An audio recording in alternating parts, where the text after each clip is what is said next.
warahmatullahi wabarakatuh. Halo semuanya, selamat pagi Bapak dan Ibu sekalian.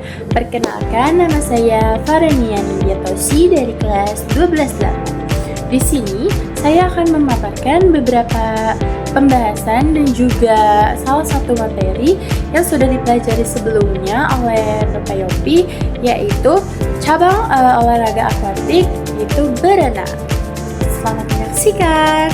Teman-teman, sebelum kita memasuki ke pembahasan materi yang pertama, di sini kita wajib mengetahui dulu apa sih tujuan pembelajaran dari dibuatnya materi atau dibahasnya materi tentang cabang olahraga berenang ini. Jadi, tujuan pembelajaran yang pertama, para peserta didik diharapkan mampu untuk mengetahui pengertian dan juga sejarah terbentuknya dari cabang olahraga berenang ini. Dan yang kedua, para peserta didik diharapkan mampu untuk menerapkan dan juga mengetahui bagaimana teknik dasar yang benar dalam cabang olahraga berenang ini, dan apa saja sih macam-macam gaya yang terdapat di cabang olahraga berenang ini, kayak mulai dari gaya punggung, gaya dada atau gaya katak, terus gaya bebas dan juga gaya kupu-kupu seperti itu. Dan yang terakhir, yang ketiga, ini yang paling menurut saya penting, yaitu kita bisa mengetahui nih manfaat apa saja yang ditimbulkan secara kondisi fisik dan juga mental ketika kita melakukan cabang olahraga akuatik ini, yaitu berenang. Jadi itu saja tujuan pembelajaran yang saya buat. Kemudian kita memasuki ke pembahasan yang berikutnya. Nah, teman-teman, untuk pembahasan pemateri yang pertama, jadi di sini aku bakal menjelaskan tentang pengertian dari cabang olahraga berenang ini. Jadi, renang adalah upaya untuk menggerakkan atau mengapungkan dan juga mengangkat seluruh anggota tubuh ke atas permukaan air gitu. Jadi, olahraga renang ini dilakukan di dalam air dengan cara menggerakkan seluruh anggota tubuh mulai dari tangan dan juga kaki. Semuanya digerakkan, teman-teman, dan juga olahraga renang ini merupakan salah satu cabang olahraga akuatik yang sudah berstandar internasional. Selanjutnya, pembahasan yang kedua, kita memasuki ke materi sejarah dari berenang itu sendiri. Jadi, renang itu mulai dikenal sebagai cabang olahraga pertama kali itu berasal dari London, teman-teman, London, Inggris, pada abad ke-19 tahun 1837. Hanya terdapat 6 kolam renang di kota itu. Namun, sejak saat itu berenang menjadi semakin populer sehingga muncullah asosiasi olahraga renang pada tahun 1869, teman-teman. Terus juga renang menjadi semakin terkenal di dunia hingga pada 1896 renang itu dinobatkan menjadi salah satu cabang olahraga akuatik pada Olimpiade modern di Athena, teman-teman. Di Athena tuh kalau nggak salah di Yunani. Kemudian di Indonesia sendiri renang itu mulai populer di kota Bandung, teman-teman. Jadi hingga dibangunlah kolam renang di kota Bandung, yaitu di Cihampelas pada tahun 1904 atau 04. Setelah itu kolam renang itu mulai dibangun kembali di beberapa kota seperti Surabaya dan juga Jakarta. Jadi olahraga renang ini mulai berkembang pesat di Indonesia dengan ditandai adanya atau lahirnya berbagai perkumpulan renang seperti Bandung Shi Swimborn, yaitu Perserikatan Renang Bandung pada 1917.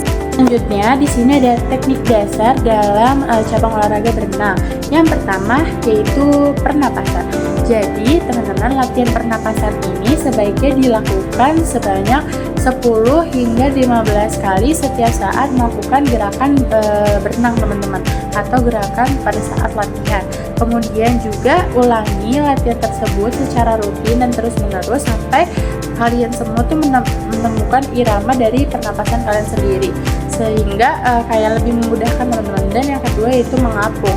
Jadi kunat untuk belajar mengapung itu sendiri atau mengambang adalah tubuh kita tuh harus rileks gitu, jangan tegang dan juga jangan panik. Dan ada 2 posisi mengapung, teman-teman, yang perlu kalian kuasai. Jadi yang pertama itu mengambang dalam kondisi terlentang dan juga mengambang dalam kondisi berdiri. Kemudian yang ketiga itu meluncur. Jadi meluncur adalah menggerakkan tubuh secara horizontal di bawah permukaan air. Jadi meluncur kan posisinya seperti ini ya teman-teman. Jadi saat kita meluncur kita berada di bawah air gitu, di dalam air dengan posisi secara horizontal. Nah, kemudian di sini saya akan memaparkan beberapa macam-macam gaya berenang dalam FINA atau sekarang dikenal dengan World Aquatic. Jadi FINA itu Federation International of Nations, yang ada 4 macam. Yang pertama adalah gaya dada atau breaststroke positioning, yang kedua ada gaya bebas atau freestyle positioning, yang ketiga ada gaya punggung atau backstroke positioning, dan yang terakhir ada gaya kupu-kupu atau butterfly positioning. Kemudian yang pertama adalah gaya dada atau gaya katak atau tadi yang biasa dikenal dengan breaststroke positioning. Jadi gaya dada atau gaya katak adalah gaya berenang dengan dada menghadap ke air, tubuh tetap dan tangan membuka ke samping membelah air, dan kaki menendang ke arah luar, dan gerakannya meniru seperti gaya katak.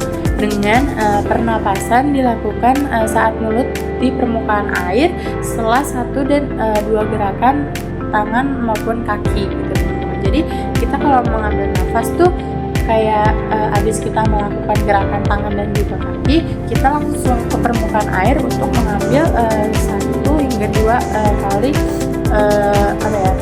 pernapasan gitu loh, kayak mengambil udara dari atas permukaan air. Yang kedua adalah gaya bebas atau tadi kita kenal sebagai freestyle positioning. Jadi gaya bebas itu adalah berenang dengan dada menghadap ke air dan tangan digerakkan secara gantian seperti mengayuh, dan kaki itu kayak mencambuk naik turun gitu teman-teman. Terus juga pernapasannya dilakukan dengan memiringkan kepala ke samping saat si lengannya ini tuh keluar dari air. Terus juga gaya ini tuh memasukkan tubuh untuk melaju lebih cepat dan bisa melakukan oleh si pemula maupun si perenang berpengalaman, karena gerakannya itu sendiri tuh lebih fleksibel teman-teman kalau gaya bebas. Jadi gaya bebas itu seperti biasa aja, dan biasanya gaya bebas ini bisa dan sangat bisa dilakukan oleh bagi para pemula maupun yang sudah berpengalaman. Jadi menurut saya gaya bebas ini gaya yang paling mudah untuk ditiru atau dilakukan, karena gayanya ini cukup fleksibel dan juga lebih lebih terarah gitu, dan cukup mudah dipahami oleh halayak umum gitu. Selanjutnya ini ada gaya punggung atau biasa disebut dengan backstroke positioning.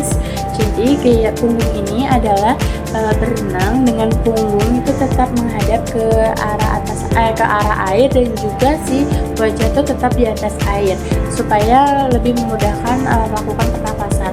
Dan gerakan tangan dan juga kaki itu mirip pada saat kita melakukan gaya bebas teman-teman. Jadi tangan digerakkan secara bergantian ke pinggang, sementara si kakinya itu mencambuk gitu, kayak mencambuk ke air. Nah, untuk mengukur jarak kolam dengan menghitung gerakan, karena para peserta itu pada saat lomba ya tidak bisa mengukur seberapa jauh jarak tempuh yang telah dilalui, karena posisi para pesertanya itu kan menghadap ke atas teman-teman. Jadi wajib mengukurlah seberapa lama jarak tempuh yang dilalui hingga ke titik finish. Nah, yang keempat atau yang terakhir adalah gaya kupu-kupu atau butterfly positioning. Jadi gaya kupu-kupu adalah berenang dengan dada menghadap ke air, terus juga lengan itu digerakkan bersamaan ke depan dan ke bawah gitu.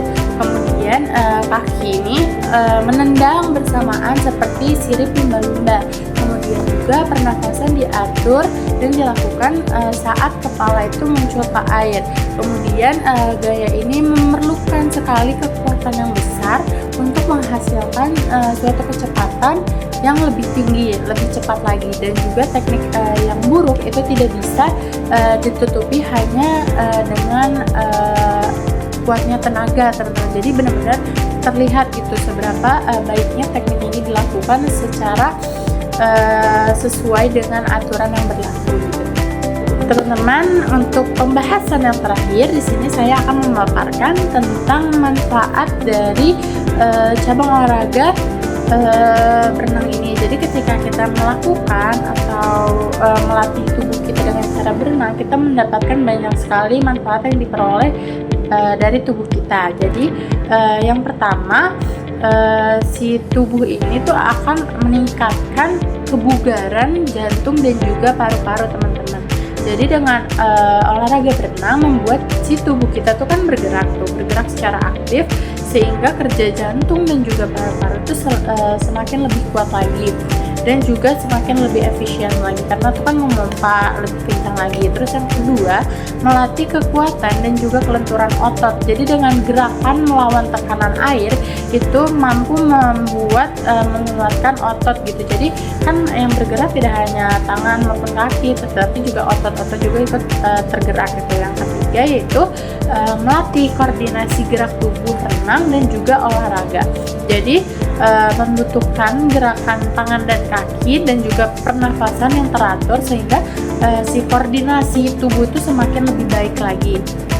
Kemudian yang keempat itu membantu relaksasi dan mengurangi stres, teman-teman. Jadi sensasi air yang lebih menenangkan lagi serta ritme dari gerakan yang teratur membuat kita tuh semakin rileks, teman-teman. Terus juga tubuh dan juga pikiran ikut merasakan relaksasi tersebut. Jadi kita dapat mengurangi stres dengan cara kita melakukan cabang olahraga berenang ini. Jadi benar-benar sangat bermanfaat bagi kesehatan dan juga mental kita. Nah, itu saja pembahasan yang telah saya sampaikan. Semoga pembahasan ini dapat bermanfaat untuk teman-teman dan Bapak Ibu sekalian. Kurang lebihnya mohon maaf. Wabillahi taufiq wal hidayah. Wassalamualaikum warahmatullahi wabarakatuh. Sampai jumpa teman-teman. Bye bye.